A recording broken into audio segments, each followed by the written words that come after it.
আজকের এই বিশেষ বিশ্লেষণে আমরা এমন একটা মুহূর্ত নিয়ে কথা বলবো, ভাবুন তো হাজার হাজার বছরে জমে থাকা অহংকার যখন চোখের পলকে চুরমার হয়ে যায়।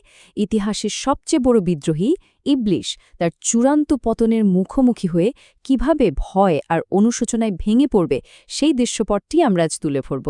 এটি কোনো সাধারণ ঘটনা নয়, বরং এক চিরস্থায়ী অনুশোচনার খুব গভীর আর আবেগঘন একটা সতর্কবার্তা। চলুন সোজা এই গায়ে কাটা দেওয়া আলোচনায় প্রবেশ করা যাক। মূল কথায় যাবার আগে একটা প্রশ্ন কিন্তু থেকেই যায়। এই যে ইতিহাসের সবচেয়ে বড় বিদ্রোহী, যে কিনা মানুষকে যুগ যুগ ধরে আজীবন ভয় দেখিয়ে এসেছে, সে নিজেই কেন মৃত্যুর ফেরেশতাকে দেখে ভয় থরথর করে কাঁপবে, অঝরে কাঁদবে? যে সত্তা সৃষ্টির শুরু থেকে এমন বুক ফুলিয়ে চলেছে, তার এই চূড়ান্ত অসহায়ত্বের আসলে কারণটা কি? এর পেছনের কারণটা জানলে বুঝতে পারব এই ঘটনার অন্তর্নিহিত তাৎপর্য ঠিক কতটা ভয়াবহ। এই ভয়ঙ্কর পরিণতিটা বোঝার জন্য আমাদের একটু পেছনে ফিরে যেতে হবে, ইবলিশের শুরুর দিনগুলোতে। সে কিন্তু সবসময় এমন ঘৃণিত বা অভিশপ্ত ছিল না, বরং সে ছিল সেরা ইবাদতকারীদের একজন। তার ইবাদতের মাত্রা এতই বেশি ছিল যে তার অবস্থান ছিল সম্মানিত ফেরেশতাদের কাতারে। কিন্তু জাস্ট একটা মুহূর্ত, হ্যাঁ ঠিকই শুনেছেন, মাত্র একটা মুহূর্তের অহংকার আর অবাধ্যতা তার হাজার হাজার বছরের সেই সাধনাকে চিরতরে মুছে দিল, একেবারে শূন্য করে দিল। ঘটনাটা তো আমাদের সবারই কমবেশি জানা। আল্লাহ তাআলা যখন হজরত আদম আলাইহিসসালামকে সৃষ্টি করে উপস্থিত সবাইকে সিজদা করার আদেশ দিলেন, তখন ইবলিস একটা মারাত্মক, বলতে গেলে আত্মঘাতী তুলনা করে বসল।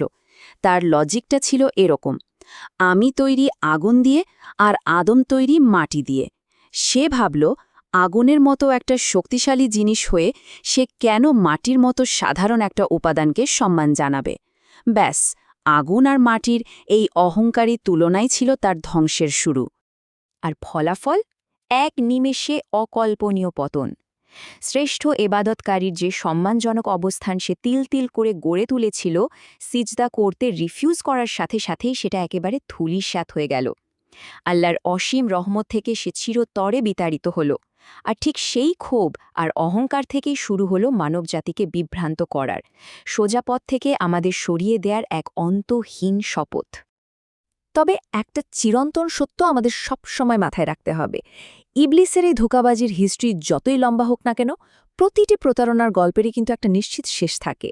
হাজার হাজার বছর ধরে মানুষকে বিভ্রান্ত করে এসে হয়তো নিজেকে বিজয়ী ভেবেছে, কিন্তু ইসলামিক বর্ণনাগুলো আমাদের স্পষ্ট মনে করিয়ে দেয়, যখন কিয়ামতের সময় ঘনিয়ে আসবে, তখন এই চূড়ান্ত প্রতারকের রাজত্বের সময়ও ফুরিয়ে আসবে।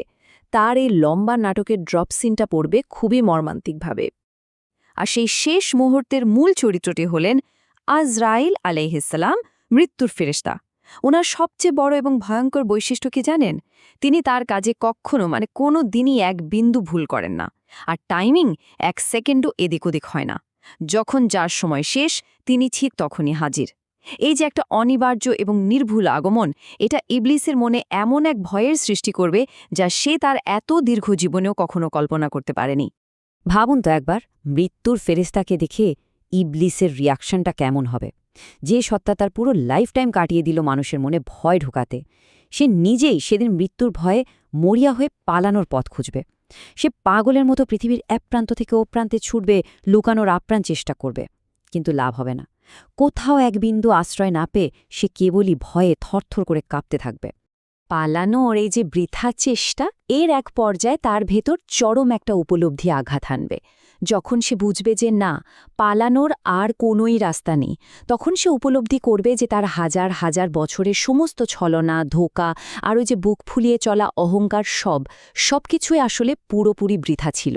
সেই শেষ আর অনিবার্য মুহূর্তে সে বুঝবে সৃষ্টিকর্তার অবাধ্য হয়ে তার এই বিশাল বিদ্রোহের আসলে কানা করেও মূল্য ছিল না। তাহলে আসল ব্যাপারটা কি দাঁড়ালো?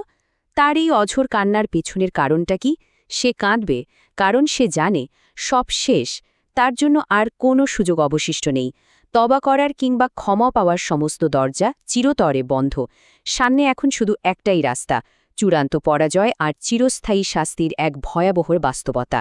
এই জিরো চান্স আর চূড়ান্ত পরাজয়ের গ্লানিই তাকে অনুশোচনার অশ্রু ঝরাতে বাধ্য করবে। এবার চলুন দেখি আমাদের জন্য শিক্ষা কি। এটি যেন আমাদের নিজেদের জীবনেরই একটি আয়না। আমরা কিন্তু প্রায় নিজেদের ভুলগুলো শোধরানোর ব্যাপারে চরম অবহেলা করি। একটা খুব কমন মনস্তাত্ত্বিক ফাঁদে পা দিই আমরা। নিজেদের বোঝাই, আরে হাতে তো এখনও অনেক সময় আছে, আজ না হয় একটু অন্যায় করেই ফেলি, কাল ঠিকই তওবা করে ভালো হয়ে যাব। এই যে একটা মিথ্যে ভরসা যে অনন্ত সময় পড়ে আছে, সত্যি বলতে এটাই আমাদের সবচেয়ে বড় বিভ্রম। কিন্তু আমাদের খুব ভালোভাবে মনে রাখতে হবে যে ইবলিশ কিন্তু যেমন তেমন কেউ ছিল না। সে হাজার হাজার বছর ধরে একটানা ইবাদত করেছিল। অথচ তার এত বছরের সেই ডেডিকেশন শুধুমাত্র এক মুহূর্তের অহংকারের কারণে চিরতরে গায়েব হয়ে গেল। আমরা যদি নিজেদের ছোট বড় গুনাহগুলোকে খুব হালকাভাবে নিই, ভাবি যে আরে কিছুই হবে না, তবে আমাদের পরিণতিও যে কতটা ভয়াবহ হতে পারে এটা তারই এক জ্বলন্ত প্রমাণ। তবে এখানে একটা বিরাট কিন্তু আছে। সেই চূড়ান্ত মুহূর্তে ইবলিশ আর আমাদের মাঝে একটা বিশাল, বলতে গেলে জীবন রক্ষাকারী পার্থক্য রয়েছে। আজরাইল আলাইসাল্লামকে দেখার পর ইবলিশের জন্য তাওবা করার সব দরজা চিরতরে বন্ধ হয়ে যায়। কিন্তু আমাদের জন্য পরম করুণাময়ের কাছে ফিরে যাওয়ার দরজা আজও, হ্যাঁ, ঠিক এই মুহূর্ত পর্যন্ত একদম খোলা। যতদিন আমাদের নিঃশ্বাস চলছে ততদিন নিজেদের ভুল শুধরে নিয়ে নতুন করে শুরু করার এই অমূল্য সুযোগটা আমাদের হাতেই আছে। তাহলে এই অমূল্য সুযোগকে কাজে লাগাতে আজই আমাদের কি করা উচিত? আমরা এখনই আমাদের দৈনন্দিন অভ্যাসগুলো বদলে ফেলতে পারি। কালকের জন্য ফেলে না রেখে অবিলম্বে তওবা করে মনের ভেতরে সব অহংকার ঝেড়ে ফেলে একটা বিনয়ী জীবন শুরু করতে পারি। আর এই ধারাবাহিকভাবে ইবাদতের মাধ্যমেই আমরা আবার সে সোজা রাস্তায় চলতে পারব, যেখান থেকে ইবলিশ আমাদের সরিয়ে দিতে চেয়েছিল। আমরা যদি ওই অহংকারের বদলে বিনয়টাকে বেছে নিই না, তাহলে আমাদের শেষ মুহূর্তগুলো আর ইবলিশের মতো যন্ত্রণাদায়ক অনুশোচনা আর ভয়ের কান্নায় পূর্ণ হবে না। বরং সেই ফাইনাল মোমেন্টে যখন মৃত্যুর ফেরেশতা আমাদের সামনে আসবেন, তখন আমাদের কান্না হবে একদম পরম শান্তির। সেটা হবে জান্নাতের সুসংবাদ পাওয়ার এক প্রশান্তির কান্না, যা এক নিমিষেই আমাদের জীবনের সব কষ্ট ভুলিয়ে দেবে। আমাদের আজকের এই আলোচনার একেবারে শেষ প্রান্তে এসে একটা কথা খুব গভীরভাবে রিয়েলাইজ করতে হবে। ইবলিসের সে ভয়াবহ পরিণতি আর অহংকারের পতন এখন শুধুই ইতিহাস, অতীতের একটা চ্যাপ্টার মাত্র। কিন্তু আমাদের নিজেদের গল্পের শেষ চ্যাপ্টারটা, সেটা কিন্তু এখনও লেখা চলছে। সবচেয়ে বড় কথা হলো আমাদের ভবিষ্যৎ এখনও আমাদের নিজেদের হাতেই রয়েছে। আমরা চাইলে এখনই সেই ইতিহাস থেকে শিক্ষা নিয়ে নিজেদের শেষটা বদলে দিতে পারি। হাজার বছরের অহংকারের এই করুণ পরিণতি দেখা